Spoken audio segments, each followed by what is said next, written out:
straight through that. Of a leaked document, I had a sense of déjà vu. If we can persuade you of the principle as if there's this agreement, you go out and say that to these to the politicians of Northern Ireland here. You go out and say, we can get something better than we've got today, and you people, if we vote yes for this, you make it work, because in the end the people should be the judges of this, not politicians of any particular positions. Are we being right? We've been motioned a bit on this.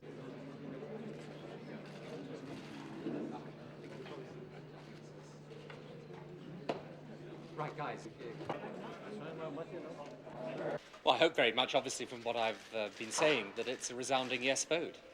And I think when people actually read the agreement and see that it's based on sound principles, on the belief in the principle of consent, now accepted by everyone, balanced with fair and equal treatment for all communities in Northern Ireland, and they realise there is no alternative to a yes vote that gives any hope for the future in Northern Ireland, then I believe and hope people will vote yes in large numbers. But that, of course, is for the people in Northern Ireland here.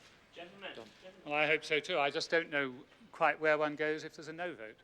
I can understand some people's reservations, and I don't disparage them.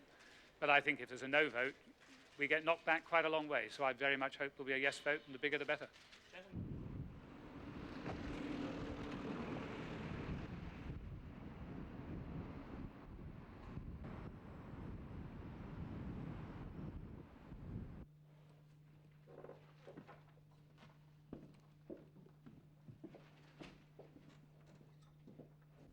We are not yet convinced that they are truly committed to exclusively peaceful means. And we will only become convinced when a series of things happen.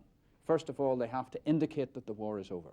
They have to, on the very least humanitarian grounds, indicate where the remains of the disappeared are located. They have got to stand down their military units, and we have to have the handover of weapons. So there's a series of things that have to happen before we will become convinced.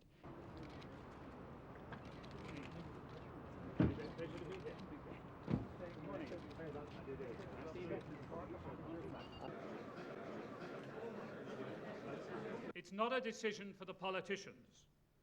It's not a decision for the opinion formers. But they must know that they cannot cherry-pick from the agreement that was reached. Decommissioning is part of the deal. There can be no room for arms in the future of Northern Ireland. And if they choose to cut themselves adrift, then others, unionist and nationalist alike, should leave them isolated and exposed.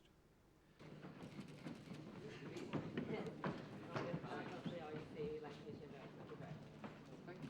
I didn't expect to get a birthday present here.